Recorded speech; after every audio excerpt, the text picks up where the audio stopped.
ये जो रास्ता देख रहे हैं ये सीधे जाएगी करम राजा के पास, यानी इस रास्ते की ओर से हम लोग थोड़ी दूर और भी चलेंगे तो हरे भरे खेत दिखेंगे।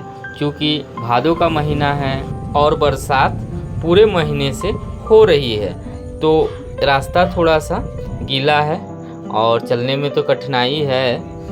हम लोग कुछ दूर जाएंगे तो आप देख सकते हैं धीरे धीरे खेत मिलना शुरू हो जाएगा।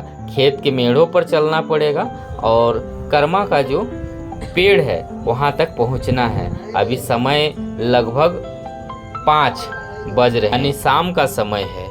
सुबह में जो फूल लाने गए थे वो दूर के जंगलों में गए थे और कर्मा का पेड़ लाने के लिए, उनकी डालियों को लाने के लिए हम लोग अभी शाम के समय में विधिवत जाते हैं।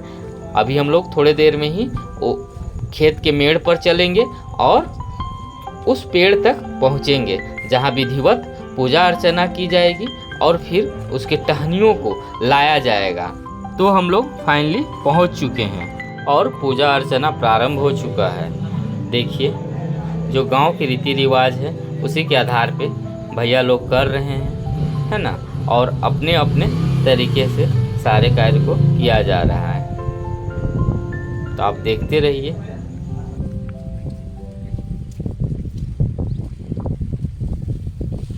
नमस्कार, जोहार, मैं हूं हरेन और आप देख रहे हैं स्कूल इवेंट गोला।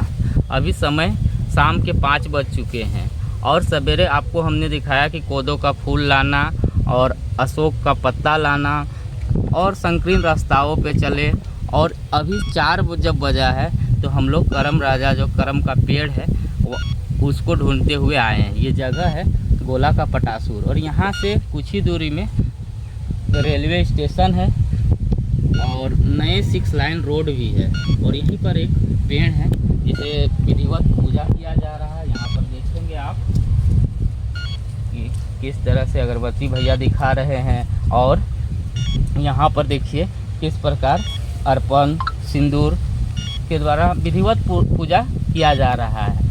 यहाँ पर ये मन्नत मांगा जा रहा है कि हे करम, आप हमारे घर आएँ और हमारे घर में समृद्धि दें। क्योंकि ये पूजा प्रकृति का त्यौहार है, झारखंड के प्रकृति का त्यौहार है।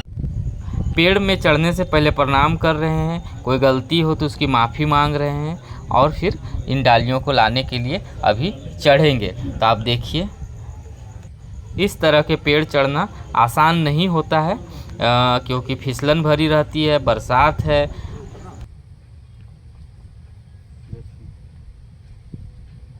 इस पेड़ पर चढ़ने के लिए प्रयास किया जा रहा है। आपको बता दें कि निश्चित रूप से पेड़ चढ़ना इतना आसान नहीं है, बहुत प्रैक्टिस की ज़रूरत होती है। यूं ही नहीं चढ़ जाइएगा। तो एक भाई दूसरे भाई को मदद भी कर रहे हैं, किसी तरह गिर ना जाएं, आसानी से चढ़ें।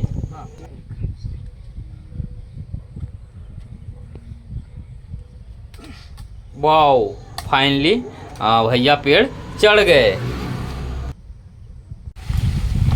तो अभी देख सकते हैं भैया करम का जो पेड़ है वहाँ चढ़ चुके हैं और करम महाराज को ले जाने के लिए, और घर में जो बहनें हैं वो सुबह से उपवास में हैं और इनका स्वागत के लिए अभी दरवाज़ा में रहेंगी। साथ ही साथ देखिए इसी तरह हम लोग जो परंपरागत से चले आ रहा है, जो पीढ़ी दर पीढ़ी चले आ रहा है, इसी तरह की सुबह में फूल लेके आना है और शाम में करम महाराज को विधिवत पूजा अर्चना करते हुए ले जाना है। तो आप देख सकते हैं 2 डालियों को ले जाया जाता है यहाँ पर और इसी का पूजा अर्चना शाम में होगा।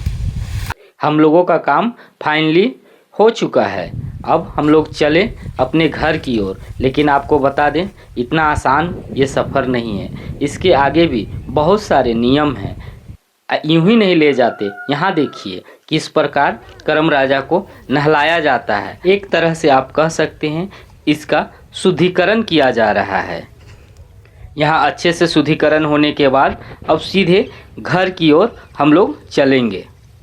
और देखिए हम लोग फाइनल घर पहुँच गए और यहाँ पर भी विधिवत जो डाली है उसके पैर समझ लीजिए, इसको धोया जा रहा है और उनका पूजा अर्चना किया जा रहा है, प्रणाम किया जा रहा है। चलिए, बहुत अच्छी बात है, इससे संस्कार को दिखता है। इस तरह से पूजा अर्चना करने के बाद विधिवत अब आंगन में करम राजा को ले जाया जाएगा। इस तरह के वीडियो देखने के लिए आपको बहुत बहुत धन्यवाद। जोहार झारखंड।